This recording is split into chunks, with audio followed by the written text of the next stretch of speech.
Hi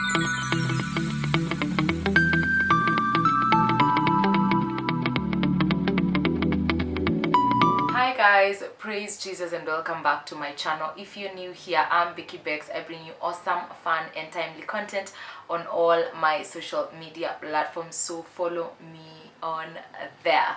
Today's video is a video I have been wanting to film, for the longest time ever, but I have not gotten to filming it, and today I finally get the opportunity to film confessions about me.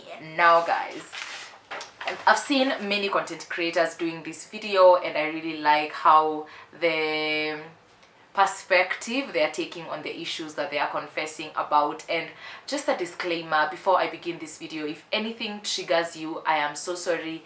Kindly stop being triggered, because this is me. Don't be triggered about issues about my life.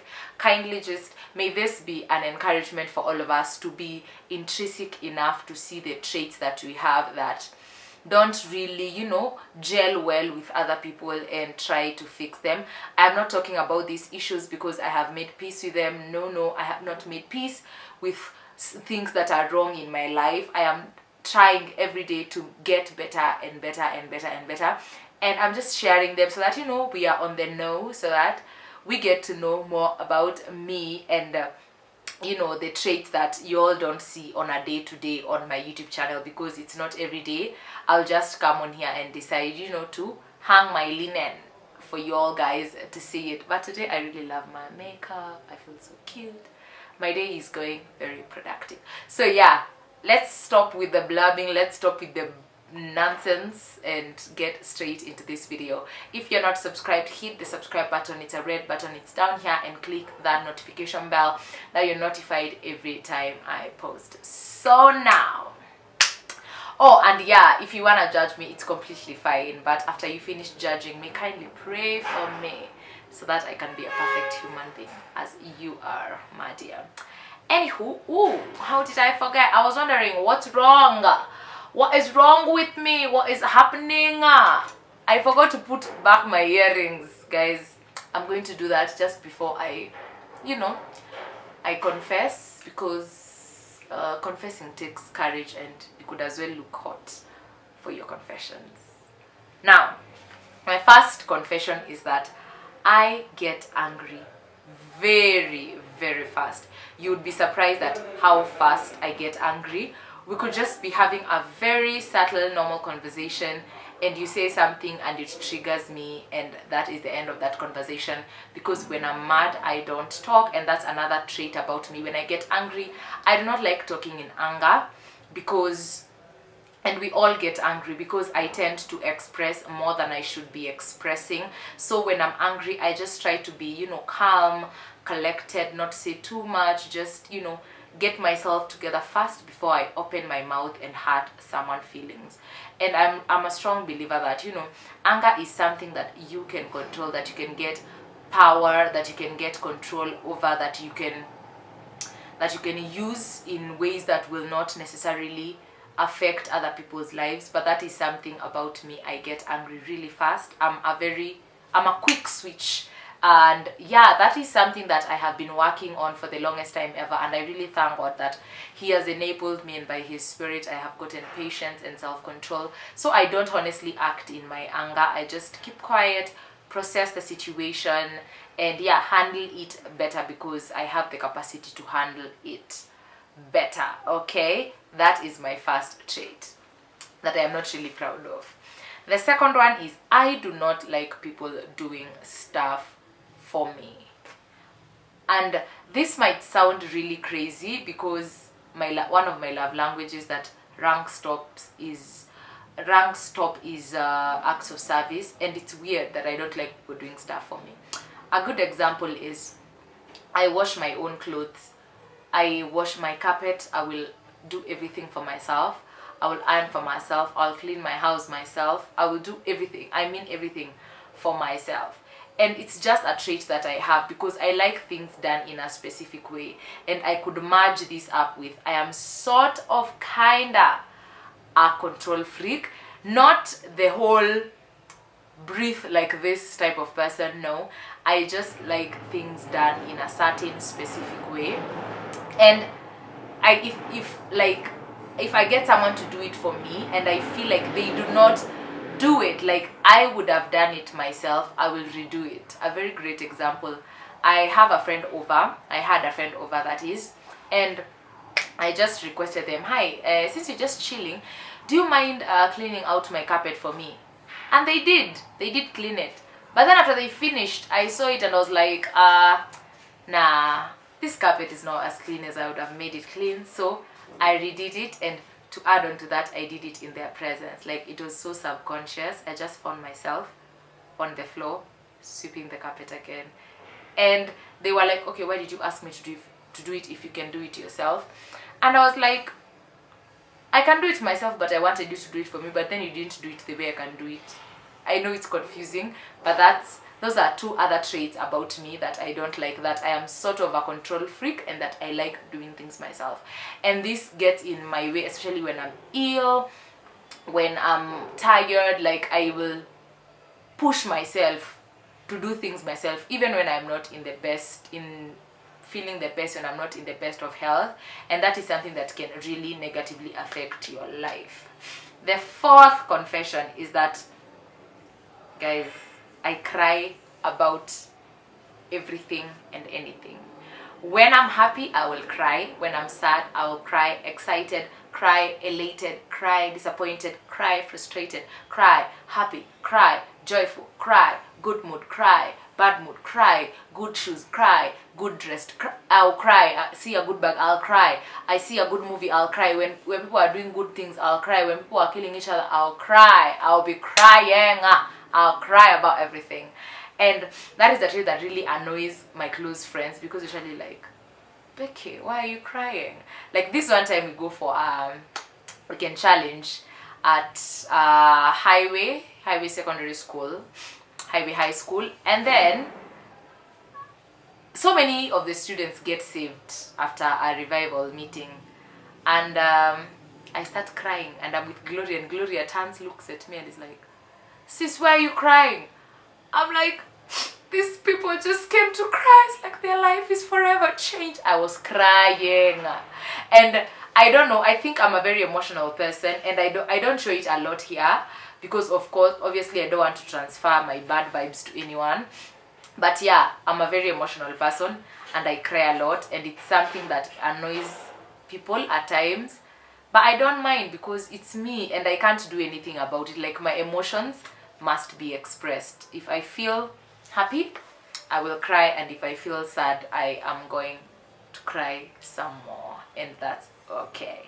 Another trait that I do not really like about myself is that I have lied about my age for such a long time, and I'm going to give you detailed reasons as to why I lied about my age for such a long time. So you guys already know that I'm 21 years of age, and for the longest time I hid that fact from the world and even from my close friends, because I felt like people really judged me according to my age, which is something that I don't understand, but people do it a lot. At my age, this is not to sound like I'm bragging or to sound like I'm better than anyone, but honestly, at my age, I am doing a lot. I am doing a lot of great exploits for the kingdom of Christ, in my academics, in my talents and my abilities, in my area of ministry, in my relationships. I honestly believe that I am impacting the world in a positive way. And I've been put in situations where people used my age and denied me of great opportunities that I knew I was capable of. I'm not talking about the apply for a job if you are this age and I apply and I'm not that age. No, I'm just talking about the normal people conversation type of age discussion, where we'll be having a conversation and I'll share my sentiments, and someone will be like, how old are you again? Why are you saying that? And I'm like, age is not a measure of maturity. Age is not a measure of what I can do or what I can't do. And that is something that really gets to me. And for the longest time ever, I lied about my age, or I just didn't say it because I felt like people used that to put me down and to discourage me and to just hurt my feelings and to tell me that I cannot do this and to tell me that you cannot achieve this because you're of this age. And the Bible tells us that let no one despise you because you're young, but be an example, you know, to the rest of the believers.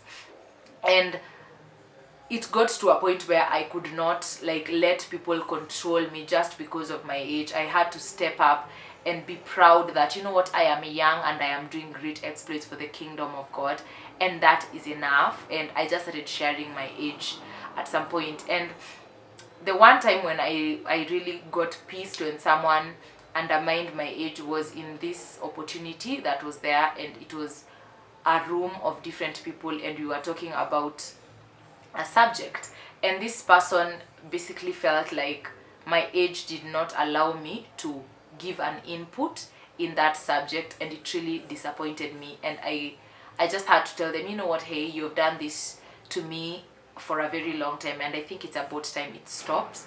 I'm very knowledgeable, I have a lot of wisdom, and my age should not be a reason why you think I'm not deserving of an opportunity or I cannot give my input in a discussion. And yeah, so right now I don't obviously lie about it, but that is something that I did for a very long time, that it became part of me, that at times I'd forget my actual age because I have lied too much. I'd meet new guys and they'll be like, hey, hi, so how old are you? I'm 23. And obviously it would not hold water because at some point I'll be like, this is my actual age, and it really ruined some very good friendships that I had. And I just made a conscious decision to grow from that. And if you, right now I'm of the idea that if you judge me according to my age, you're lost, like you're missing out on awesomeness, because I'm an awesome person and my age does not determine how awesome or how not awesome I am. And I had to make peace with the fact that you will meet people that will obviously judge you because of your age, and that is fine, and you should not let that, you know, affect your mojo and affect your good vibes.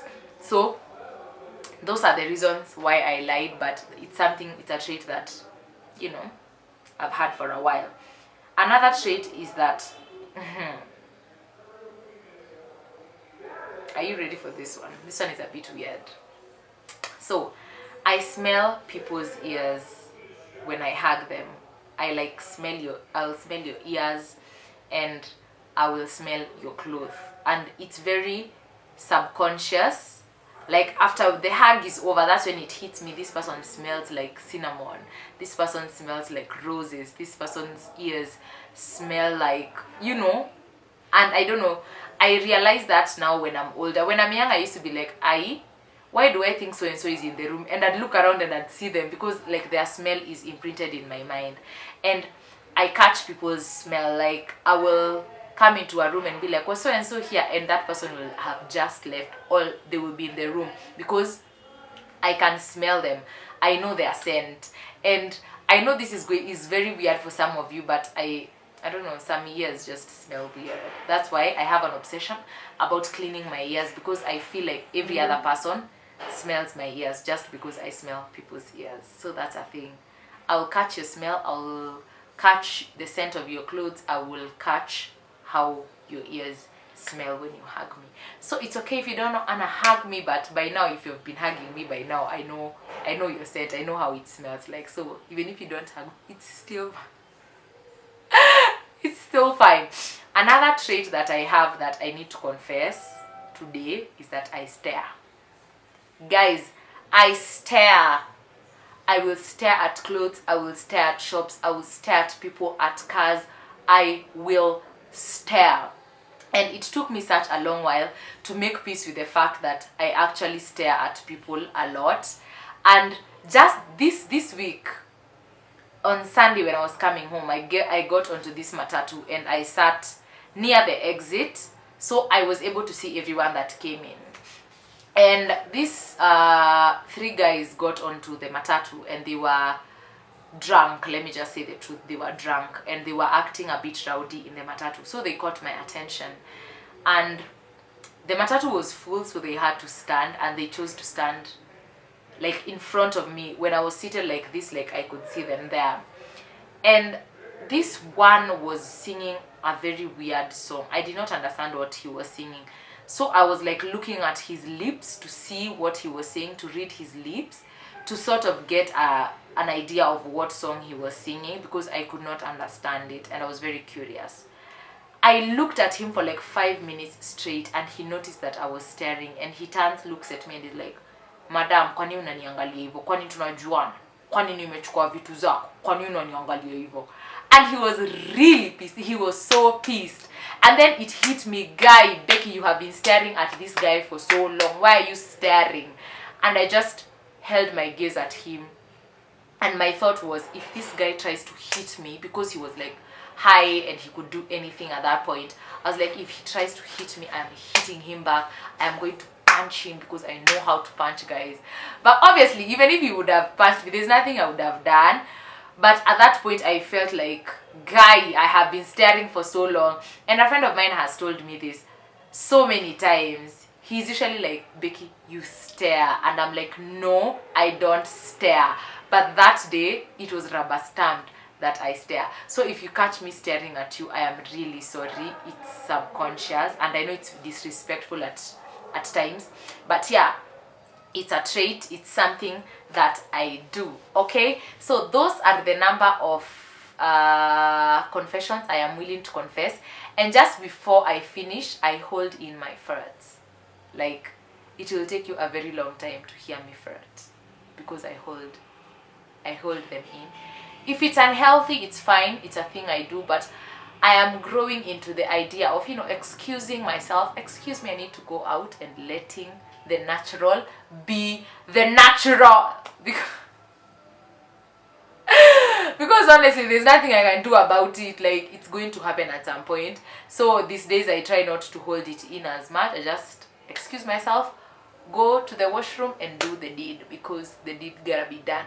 Anyway, I hope you guys enjoyed my confession session. I'm sure most of them are a bit cringe, but that's okay. We all have a bit cringe habits that we do, and I'm honestly working on them. And I hope this video causes you to look into yourself and work on your cringe type situations and things that you do that make people cringe, or even make you cringe. Okay, thank you so much for watching. I hope you enjoyed this video. Kindly comment down below if you loved it, and confess something if you wanna. I'd love to know. Or if there's something you relate with, just tell me in the comments section, and I will really appreciate. And another thing before I end, I hate it when people sing off key. It's my trait. I will stop praying, I will stop singing, and I'll be looking at you. So don't sing off key. Thank you very much. Subscribe if you're not subscribed, and I'll see you on my next video. From me to you, it's lots of love and light. Until next time, bye. Mwah.